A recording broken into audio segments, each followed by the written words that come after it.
రామోజీరావు గారు 1995వ సంవత్సరంలో మొట్టమొదటిసారిగా వారిని చూశాను. అప్పటి వరకు ఈనాడు పేపర్ తప్ప వార్తలంటే ఏమిటో తెలియదు మా ఇంట్లో. ఒక మహాప్రస్థానం.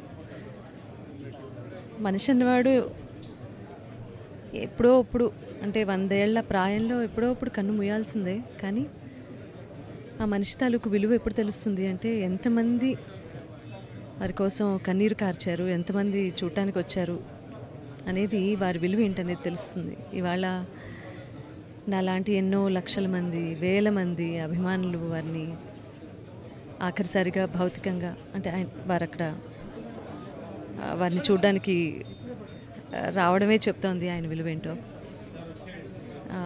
ఒక ఎంపైర్ స్థాపించారు, ఎంతోమందికి అన్నం పెట్టారు, ఎంతోమందికి స్ఫూర్తిదాయకంగా నిలిచారు రామోజీరావు గారు. భవిష్యత్ తరాలకు